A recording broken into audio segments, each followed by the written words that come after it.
तो हमारा सवाल आता है बच्चों कि ये मैग्नेटिक फील्ड लाइंस तो बनी इस वायर की वजह से, लेकिन इन बनी हुई मैग्नेटिक फील्ड लाइंस की डायरेक्शन क्या होगी। डायरेक्शन फाइंड आउट करने के लिए हमारे पास एक सिंपल सा लॉ है, एक नियम है। उस लॉ या नियम को हम राइट हैंड थंब रूल कहते हैं।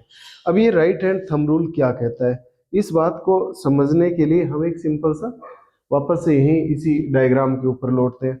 एग्जाम्पल के लिए देखिए, ये अगर हम इस सेटअप की बात करें और इस सेटअप में ये वायर है एक्स एंड वाई, इस वायर एक्स एंड वाई में करंट की डायरेक्शन नीचे की तरफ है।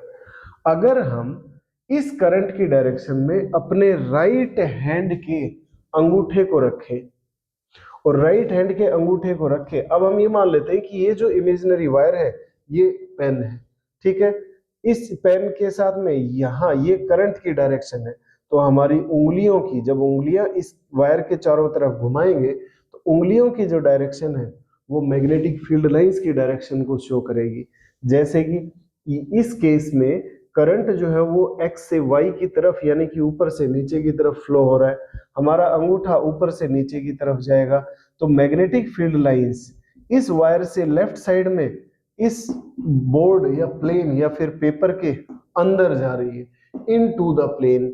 और अगर वहीं पर अगर इस तरफ देखें तो ये इधर से अंदर जाके ये मैग्नेटिक फील्ड लाइंस इधर से बाहर निकलेंगी, यानी कि राइट साइड में, इस वायर से राइट साइड में मैग्नेटिक फील्ड लाइंस की डायरेक्शन होगी आउटसाइड टू द प्लेन। और इसी तरह से आजकल क्वेश्चन पूछे जाते हैं। वहीं पर अगर हम बात करें बी केस की, बी केस में अगर हम इस वायर की जगह वापस से अपने पेन को रख लें, करंट की direction Y terminal to X terminal है। करंट की डायरेक्शन में अगर हम अपने अंगूठे को रखें तो मुड़ी हुई उंगलियां मैग्नेटिक फील्ड लाइंस की डायरेक्शन को शो करती हैं इस तरह से, यानी कि इस वायर से राइट साइड में मैग्नेटिक फील्ड लाइंस जो है वो अंदर जाएंगी और लेफ्ट साइड में मैग्नेटिक फील्ड लाइंस बाहर निकल रही होंगी, ठीक है। ये इनटू द प्लेन और यहां से आउट टू द प्लेन। अब आप लोग याद करो, थोड़ी देर पहले हम लोगों ने एक और कंसेप्ट के बारे में बातचीत की थी। कंसेप्ट था कि भाई मैग्नेटिक फील्ड लाइंस जो है वो किसी मैग्नेट के नॉर्थ पोल से बाहर निकलती हैं और साउथ पोल के अंदर एंटर करती हैं। ये नॉर्थ पोल था और ये साउथ पोल था। नॉर्थ पोल से मैग्नेटिक फील्ड लाइंस बाहर निकल रही, साउथ पोल से एंटर कर रही। इसका मतलब ये है कि अगर कोई जगह ऐसी है जहां मैग्नेटिक फील्ड लाइंस एंटर कर रही है तो वो साउथ पोल की तरह बिहेव करेगा।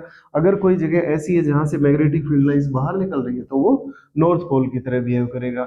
इसीलिए इस वाले वायर के केस में अगर हम अपना राइट हैंड इस तरह से रखें कि अंगूठा करंट की डायरेक्शन में, तो मुड़ी हुई उंगलियां मैग्नेटिक फील्ड लाइंस की डायरेक्शन शो करेंगी। मैग्नेटिक फील्ड लाइंस इस साइड में अंदर जा रही है, अगर मैग्नेटिक फील्ड लाइंस अंदर जा रही है तो वो कौन सा पोल होगा मैग्नेट का, साउथ पोल होगा। इस साइड में मैग्नेटिक फील्ड लाइंस बाहर की तरफ निकलेंगी, अगर बाहर निकल रही है तो वो कौन सा पोल होगा, नॉर्थ पोल होगा इस वाले वायर के लिए, ठीक है। वहीं पर अगर इस वायर की बात करें तो इधर से magnetic field lines right hand thumb rule से ये करंट की डायरेक्शन, ये मैग्नेटिक फील्ड लाइंस अंदर जा रही है, अंदर जा रही है तो ये साउथ पोल होगा। और इधर से मैग्नेटिक फील्ड लाइंस बाहर निकल रही है, बाहर निकल रही है तो वो नॉर्थ पोल होगा इस वायर के रेस्पेक्ट में।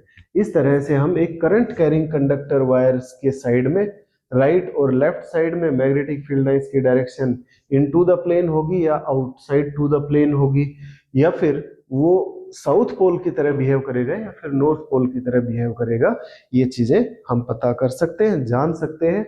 और जिस रूल के थ्रू जानते हैं उस रूल को हम कहते हैं राइट हैंड थंब रूल।